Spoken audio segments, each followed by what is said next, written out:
Ocala's information station, 1370 WOCA. Ocala.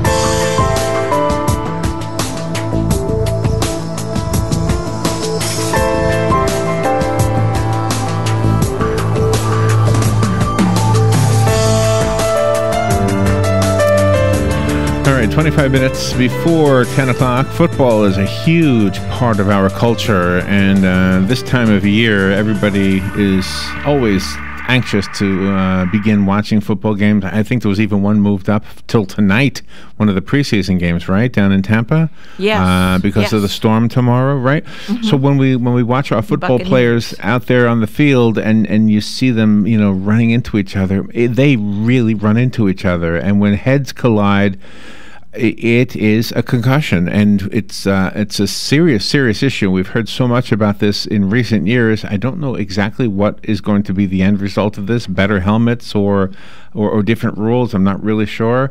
But for those who played the game and did so getting concussions before there ever was even talk about this, I mean, those guys are really the ones that really need to get our attention right now. Ben Utecht is one of them. He is on the phone, and I hope I'm saying his name correctly. I apologize if I'm not. Ben spent 5 years in the NFL playing as a tight end for the Indianapolis Colts, where he won a Super Bowl ring. He played as a tight end for the Cincinnati Bengals, the national spokesperson for the American Brain Foundation, the national spokesman for the American Academy of Neurology. He is the recipient of the Public Leadership in Neurology Award presented by the American Academy of Neurology, and he's the recipient of the Ambassador Award from the Minnesota Brain Injury Alliance, and he's written a book. This title is going to make you feel for him. It's titled Counting the Days While My Mind Slips Away. It's a love letter to his family, according to the subtitle. Ben Utecht, what an honor to have you on our show. Good morning, Ben. Good morning, and well done with the name. It gets butchered a lot, but you did it correctly, Ben Utecht. Oh my gosh, I'm so glad of that, and that's not usual for me. Usually, if there's more than one way to say it, I say it every way but the right way.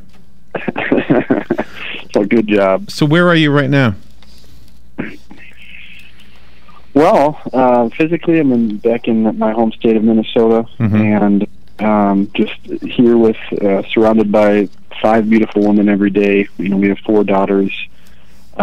Ranging from 7, identical twins are 5, and then we have a 1-year-old. So it is a we call it beautiful chaos. And how is your health prognosis? What's going on?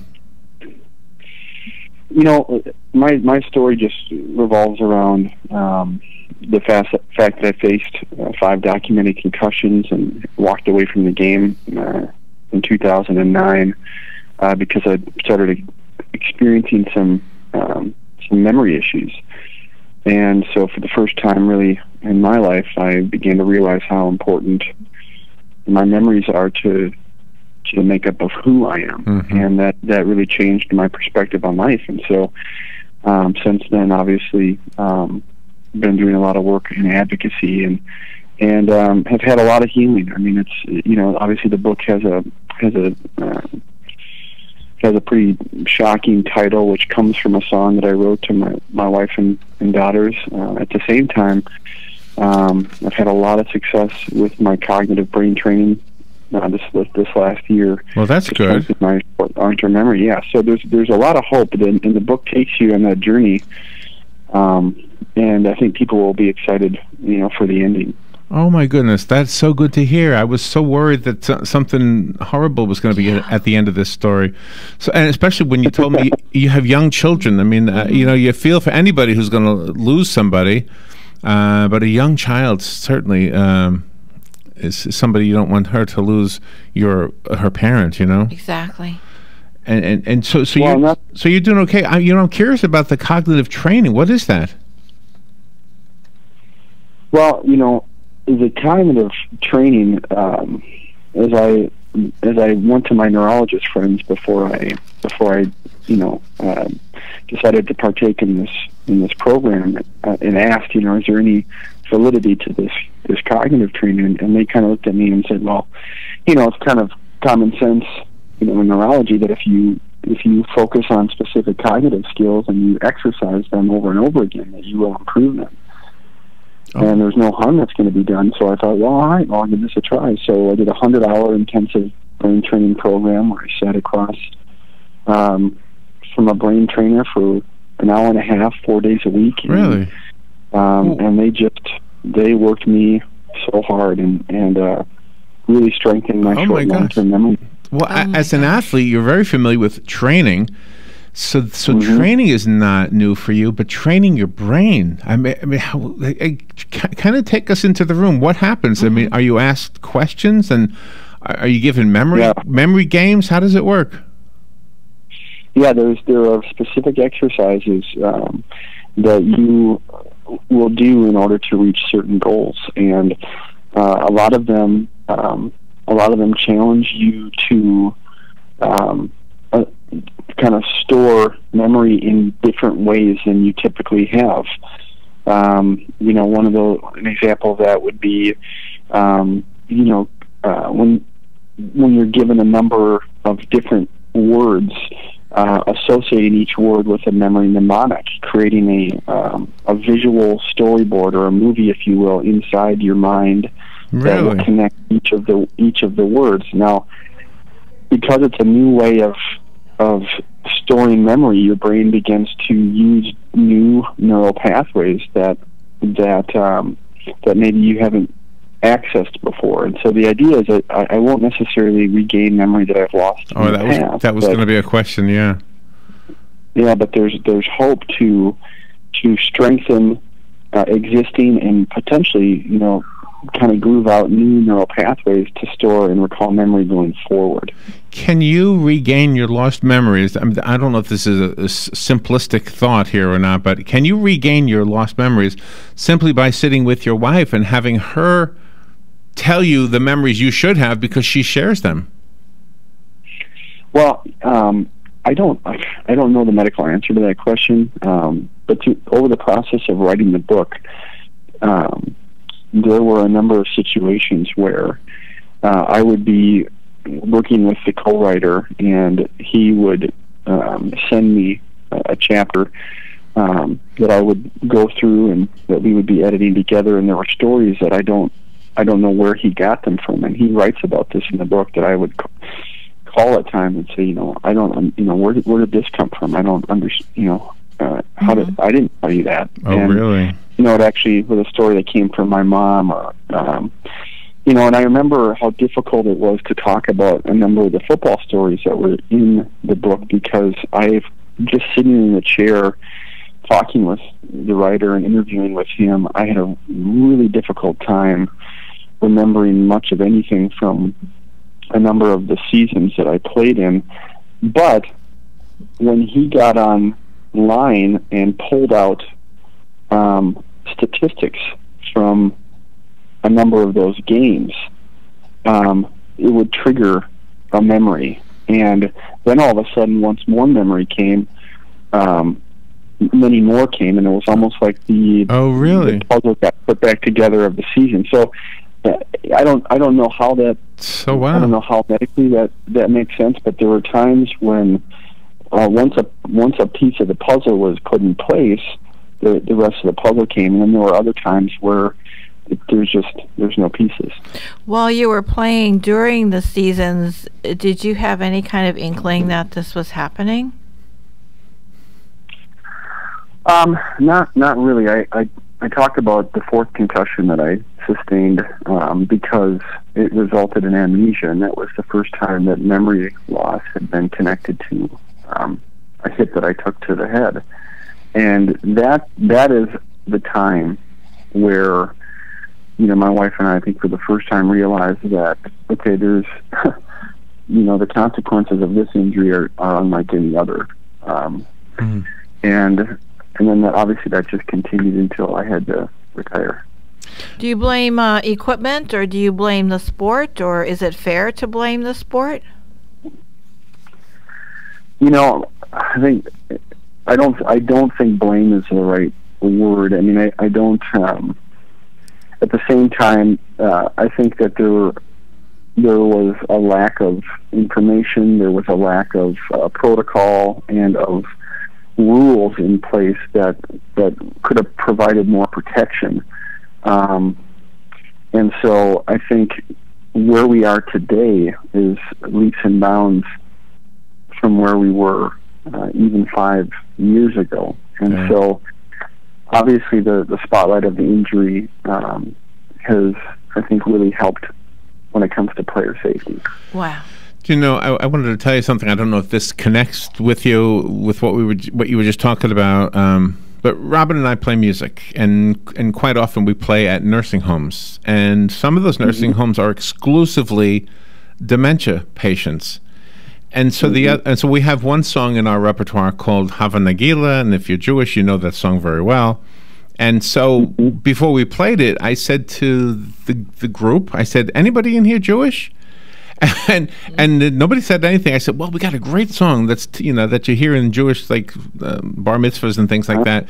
And when we started playing it, all of a sudden, the lady there was one lady. There was one lady who was Jewish, and all of a sudden she remembered she was Jewish. Yeah. And, and I know it's funny. It's funny, right? But at the same time, she lit up. She stood up, physically stood up, and she suddenly was like, "Yes, I remember this, Dan." She started talking as if there was never anything wrong. Yeah. Isn't that weird? Yeah. I don't know if that's similar to what you went through, but... Well, I can tell you that the brain disease that a high percentage of former players have been diagnosed with after death is believed to have some connection, in the same brain disease world as an Alzheimer's or a dementia. And so, frontal lobe dementia is obviously something that kind of fits in the same category of CTE, which is the brain disease that the players sustain because of the same symptoms. And so one of the things that's interesting, having worked in neurology, is that the doctors really talk about how critical discovering the mechanisms within these diseases are, because they believe that when you find a cure for one, you're potentially going to find a cure for many, because the mechanisms are connected.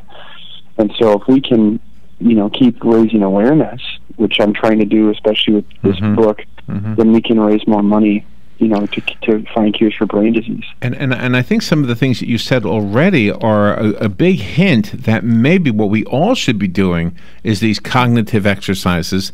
Because even if there's no problem, I think exercising is always good. I mean, as an athlete, I'm sure you agree with that when it comes to muscles. But now that we understand that the brain also gets exercised by thinking and by, I guess, by challenging it, I guess, is the way to say it. Yeah. Well, and the effect, I think, is even more broad than just increasing IQ or strengthening a specific cognitive. A lot of the testimonials that come out of this program really talk about how people actually feel more confident in themselves. They feel more clarity in their lives that is a result of their brain functioning, I think, at a higher level, being able to multitask better, not getting as stressed out, and not experiencing as much anxiety because you're able to handle a greater load, those types of things. Are you able to handle the emotional stress that you have to have when you're a spokesperson like you are for the Neurological Association, because you have to help others, not just the people that have that kind of disease, but also their families and caretakers as well? Yeah, I mean, and those are obviously the people that are really suffering.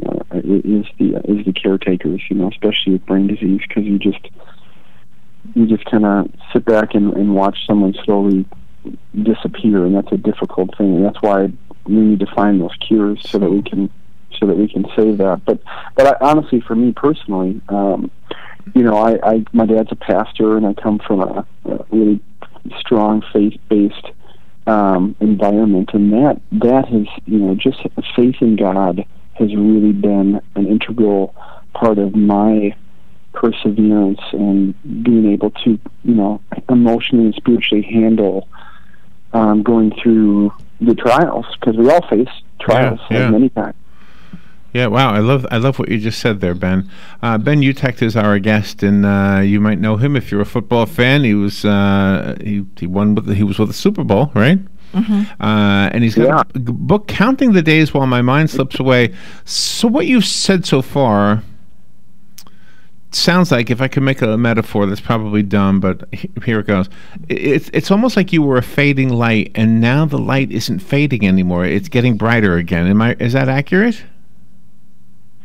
Yeah, I think I definitely went through that process over the last 5 years, where, the self-discovery, the transition out of the NFL into the real world, and having to redefine myself, and amidst discovering some of these cognitive issues that I've faced, at times I definitely did feel like a light extinguishing.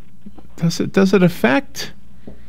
Oh gosh, how do I ask this question? Sometimes you'll hear about people who have brain injuries or memory issues, and what we're told is that internally they think clearly. It's the ability to express those thoughts that is impeded, and that sometimes causes a different person when it comes to temper or anger.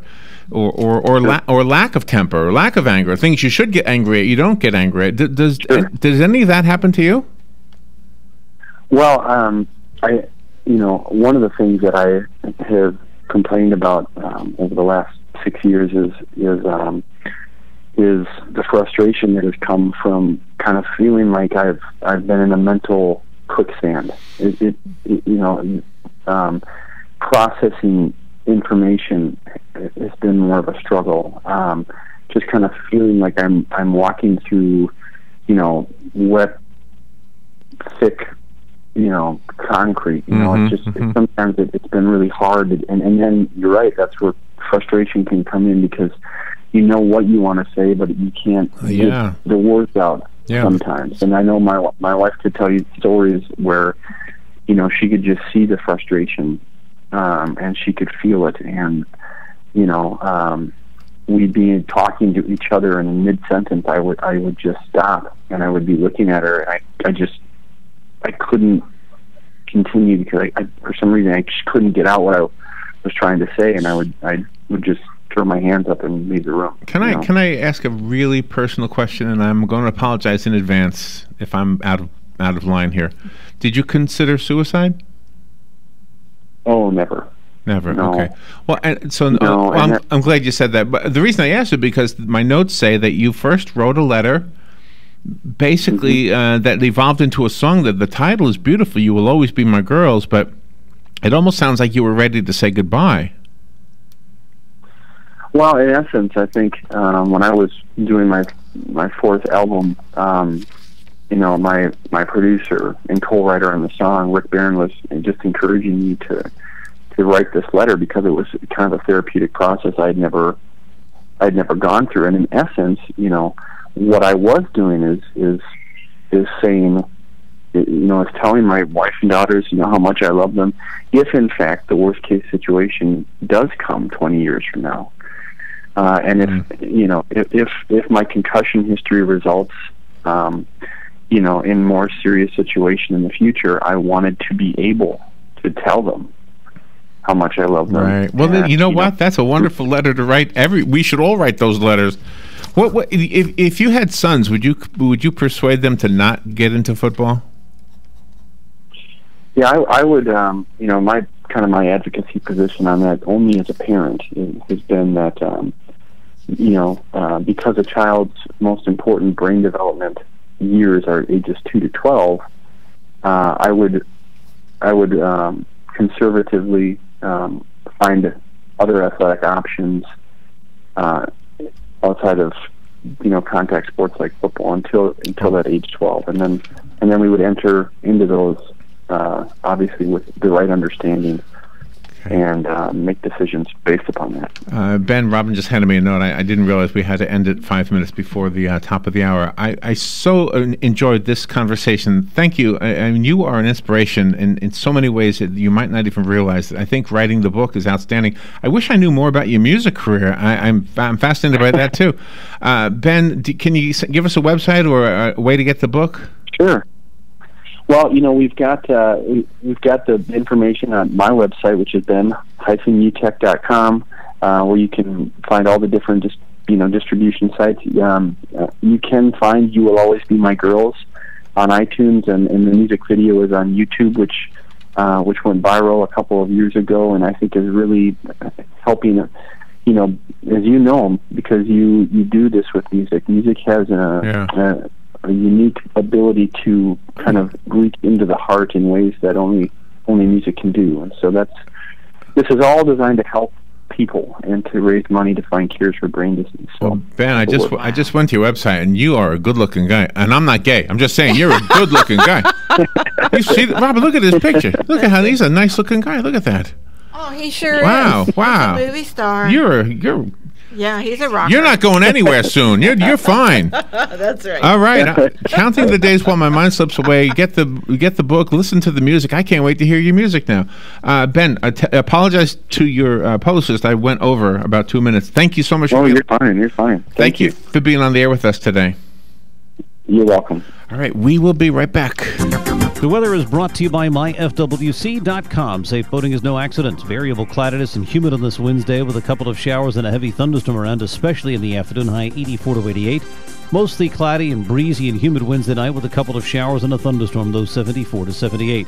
Thursday will be mostly cloudy with some rain and wind from a tropical system moving in our direction. Flooding, isolated tornadoes are possible, the high 84 to 88. From the Florida Weather Center, I'm meteorologist Joe Lundberg. Hey, Matt, I know Sunrise Automotive does auto stuff, but I need some tires for my truck. Can you recommend someone? Yes, I can. We do that. No, I mean I need them installed and balanced and all that. Yep, we do that. Well, my son needed his windows tinted. Yep, we do that. I need my seat replaced. Yep, we do that too. I need a new roof line, and a new spoiler, and a new trunk. Yep, we can even do that too. Okay, I get it. I suppose you can also do a radio show too. Well, as a matter of fact, join me, Matt Gibbs from Sunrise Automotive, every Tuesday at 10 for auto repair with personal care right here on The Source. There's a car accident in this country every 5 seconds. That's why Allstate thinks it's time for an entirely different kind of car insurance, with features like accident forgiveness and a safe driving bonus.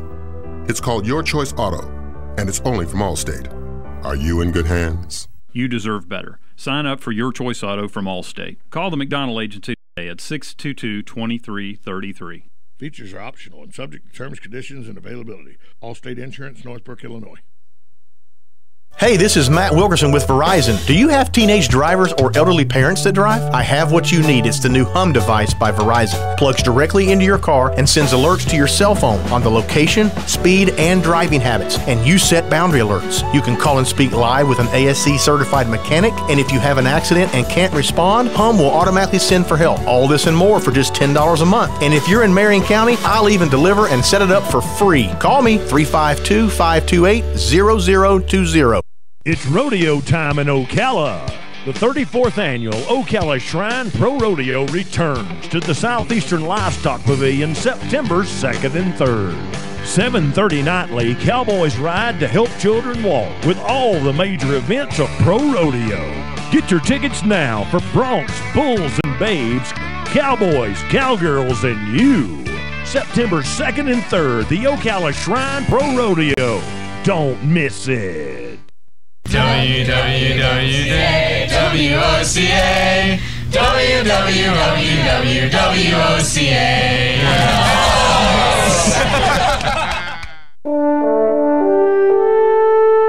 This is WOCA, News Talk 1370.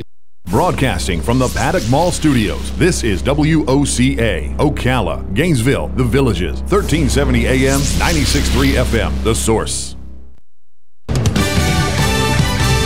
Fox News Radio, I'm Pat O'Neill. They're calling it Tropical Depression 9. It could become a tropical storm today along the Florida Gulf Coast with a storm surge that could cause flooding. So people living right along the coast of northwest Florida and west central Florida, that's the issue because that's where the water is pushed ashore by the strong winds. Chris Lancy of the National Hurricane Center. Another system expected to drench North Carolina's Outer Banks but head out to sea before reaching tropical storm strength.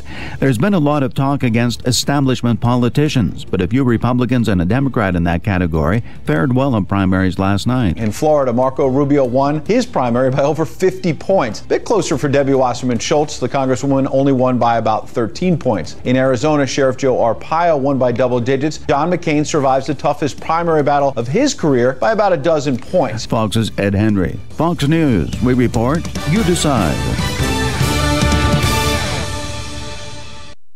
Ace is the place with the helpful hardware, folks. We finally agreed on a paint color, so I know what I'm doing this weekend. Ace is the place when you're the labor on Labor Day. Don't miss Ace's big Labor Day weekend paint sale. Now through Monday, buy a gallon of our best Valspar Optimus, get one 50% off. Buy our best value, Clark & Kensington, get one 50% off. Only at Ace. Offer valid at participating stores on Valspar Optimus and Aspire, Clark & Kensington, and Royal Brand paint. Sale gallons must be of equal or lesser value. Limit 2 per household while supplies last. See store for details. Geico applauds your inner ride leader. An enthusiastic engine rev goes out to the biker in you who leads the pack. Even if that pack is a party of one, you're still a leader to Geico.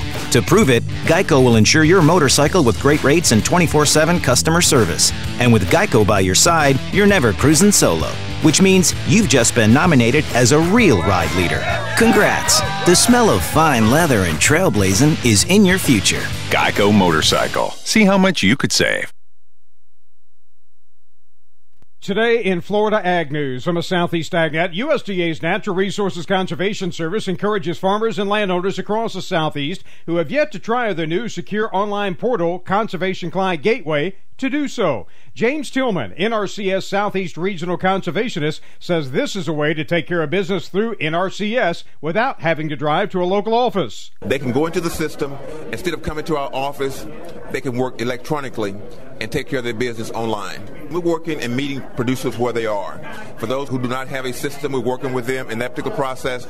But those who have an electronic system, we're helping them address the needs right there locally. A Conservation Client Gateway allows farmers, ranchers, and private landowners to secure, request NRCS technical and financial assistance, review and sign conservation plans and practice schedules, request and track payments for conservation programs, and more. To learn more, just simply go to nrcs.usda.gov.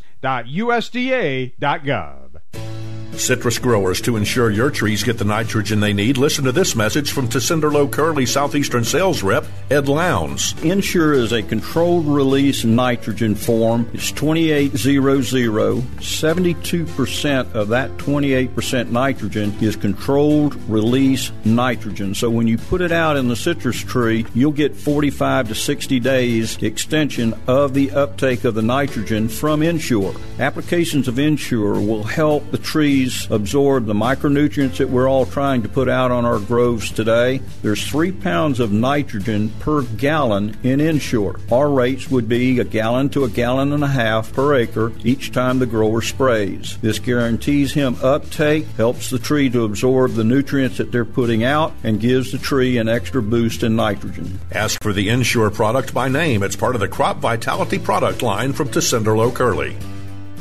Randall Wiseman, Southeast AgNet. Attention passengers for Flight 1370. The plane has been delayed at its departure point and will be at least 2 hours late. We apologize for any inconvenience. Are you serious? It took us over an hour to get here, 2 hours going through security and getting our tickets, and now we have to wait another 2 hours. Yeah, it's beautiful here, but we're inside this overcrowded airport all day because the plane is stuck in bad